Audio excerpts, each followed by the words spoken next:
If you decide to become an expat, you need to have two backup plans in case you need to leave your adopted country. I moved to Finland in December 2020, and this idea never crossed my mind. However, in February 2022, Russia invaded Ukraine, and as you may or may not know, Finland shares a very long border with Russia, so there was a lot of concern about what would happen if they decided to invade Finland as well. At the time, Finland was not part of NATO, so everyone was feeling quite exposed and vulnerable. I have British and American citizenship, so if something happened, those are the two obvious places that I would go. Prior to the invasion, both the British and American governments were advising their citizens to leave, but no one was really taking much heed of it. And I myself was also under the thought that, if I were in Ukraine, I actually wouldn't get up and leave because, they're saying something's going to happen, but nothing had happened. And for about 2 weeks, it was business as usual. However, once the bombing and the invasion started, it was way too late. So the one thing I've learned now from that experience is if the British or American governments ever tell their citizens to leave a country and I'm residing there, or even if I'm on holiday there, I'm gonna follow their instructions and I'm gonna leave immediately. At the time of the Russian invasion, it never really occurred to me how this could impact expats because Finland, like Ukraine, is not someplace that many expats go to retire.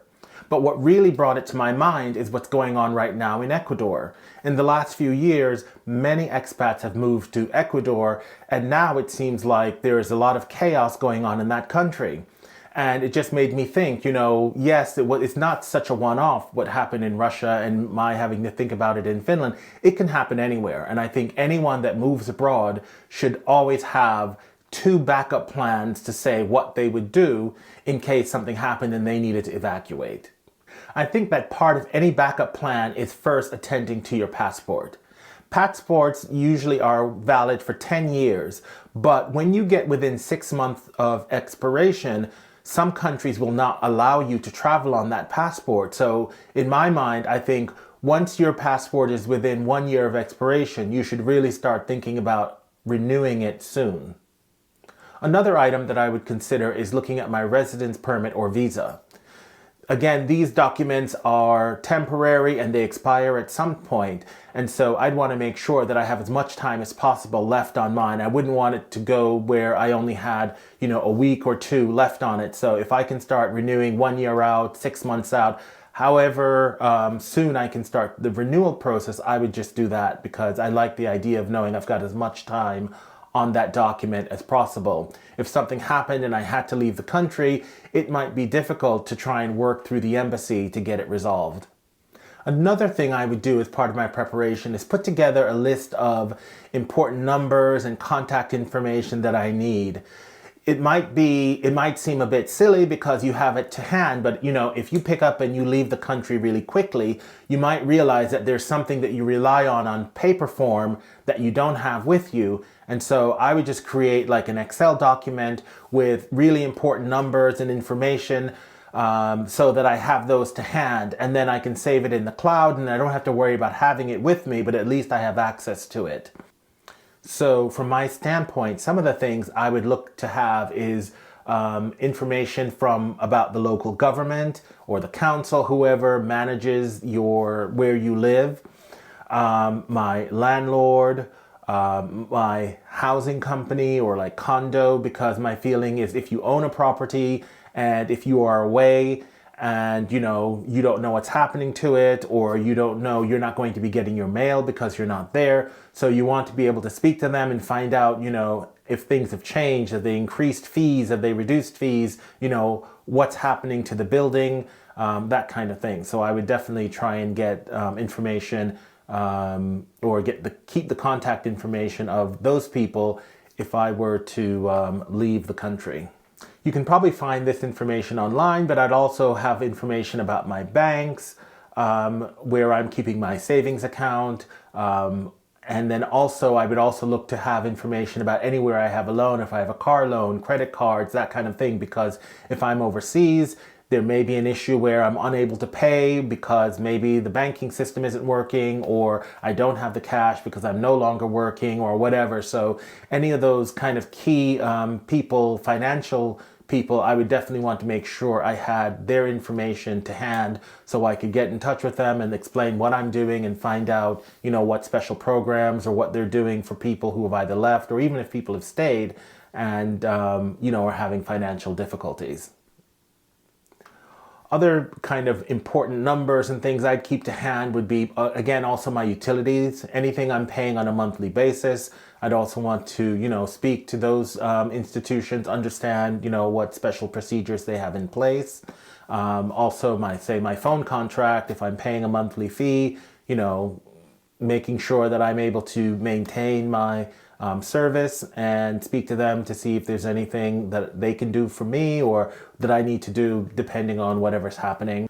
Another thing I'd want to do is to get in touch with my neighbors. Even if I don't know them that well, I'd want to speak to them to understand what they're doing. Are they staying? Are they going? I would explain what my plans are so that if they're staying, they can kind of keep an eye out. Give them my contact details so in case something happens, they can get in touch with me to let me know, something like that.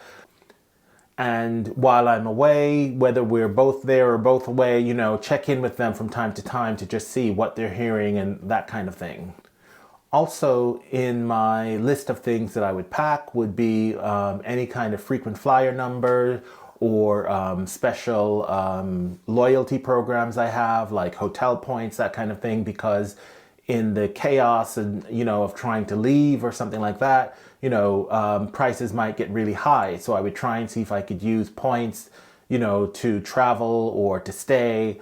And just in case I didn't have those to hand, I would try and already have those on this document where I'm putting down, contact details of people so that I have everything in the cloud. So while I'm away, I can access that information if I needed to.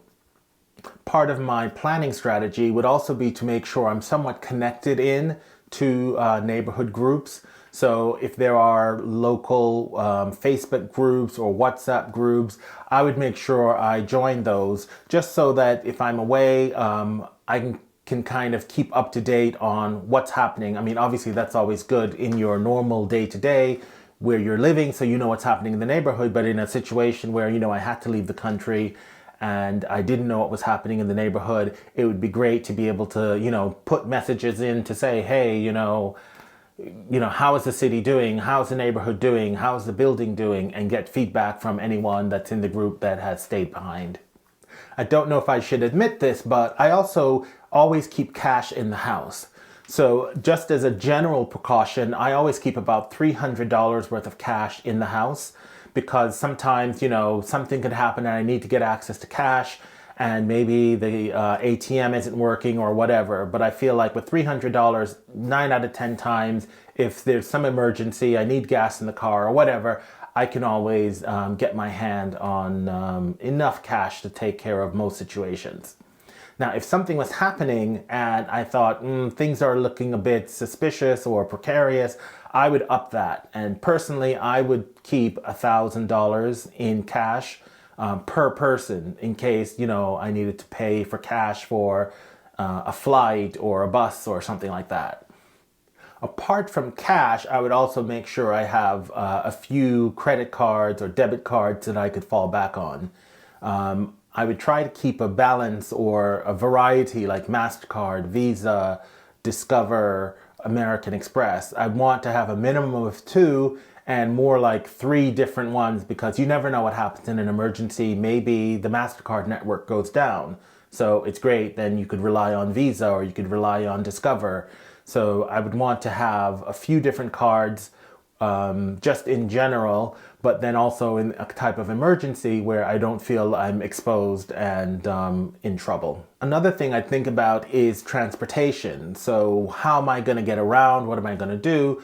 With that in mind, I would download the main rideshare app in my existing country. So for example, I don't actually use rideshare, But I would actually, and actually I'm going to do this when I get back to Finland, I'm going to download the main rideshare app and make sure I have it on my phone, because it's just one less thing I have to worry about if I'm deciding I need to evacuate and I need, to take a ride because I'm going to the airport and I don't know when I'm going to be back, so I don't want to leave my car there. And then additionally, I would also do the same thing with whatever the main rideshare app in the country where I'm going. Following on the rideshare app and transportation in general, I would like to have an idea of what am I going to do to get out of the country. Am I going to drive myself? Am I going to take a train? Am I going to take a plane? Am I going to take a boat? So make sure I've already thought through, okay, if I need to evacuate, what's going to be my first choice and what's my second choice and my third choice, just so that it's just one less thing to think about. And I would actually write these ideas down so that it's not something I'm kind of using brain power on when I'm stressed. I can just have something to go to and say, okay, right, here's my plan. This is what I'm going to do. It's kind of like, a fire drill. You don't want to start figuring out how you're going to get out of the house in the middle of a fire.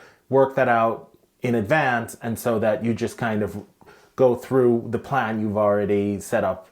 Now, having said that, I realize that in an emergency, things could go out the window. So, you might think, oh, I'm going to take the bus to this place and then get a boat. And, with 5,000 other people trying to get on a small boat, that may not work. So from that perspective, I know you've got to be a bit flexible, but I think what will help is go soon. So if I hear something and, it's just rumbling, I'm out of there. If you're trying to exit on the first day or two, probably most people are still sitting around waiting for more information, trying to decide what to do.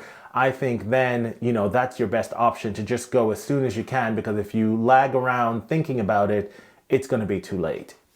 Another kind of weird thing that maybe you wouldn't think about, but for me, I think about my residency requirements. So in my case, in Finland, I can only be out of the country for 6 months of the year. And for me, even though I have 6 months, ideally I would never be out of the country for more than 4 months of the year, just to give myself a little leeway. If something happens and I needed to leave, it's nice to know that, okay, I can leave for 2 months and I don't have to worry about what's going to happen with my residency. If I have to leave for more than 2 months, then I'm sure it'll be sort of a major issue, and I would expect that the government's going to make some accommodation for the fact that, people have had to leave the country. But, if it's something where I have to leave for 1 week, 2 weeks, 3 weeks, I don't want it to be a situation whereby, oh, that's going to cause me problems because I've used up all of my time outside of the country. I've lost my residency and now I have to go through a big ordeal to try and get it back. So as part of my planning, I try to use up no more than 4 months a year, and in terms of being out of the country, just so that if an emergency happens, and even if it's not something where I have to evacuate, but maybe there's a family emergency and I need to go to the US to look after my parents or do something like that, I know I've got enough months left that I can, leave the country and get back without any issues around my residency requirements. Okay, so that's it for this week. I just wanted to raise this topic just because I was seeing some videos about what's going on in Ecuador, and it made me think about the fact that, expat can be a bit vulnerable, because if something is going on, one, you don't want to be there, number one. Number two, if you may feel even additionally vulnerable because you're not from the country, you don't have the same support system. And so, you're probably better off getting out while things are a bit hairy. And then when things calm down, you can go back. Hopefully I gave you some things to think about. And if you didn't have an exit plan, then hopefully you'll sit down and put one together. And because you never know what's going to happen, I think you should have 2 exit plans. So like in my case, plan A is I will return to the US, and plan B is I would go to the UK. So I'm going to then sit down and make some plans in terms of who am I going to stay with? What am I going to do? How am I going to have enough money to, get by for like a month while I'm getting myself settled? So if anything ever happens, I've got things laid out and I'm not caught off guard. Thanks a lot for watching the video, and I'll see you next time. Bye-bye.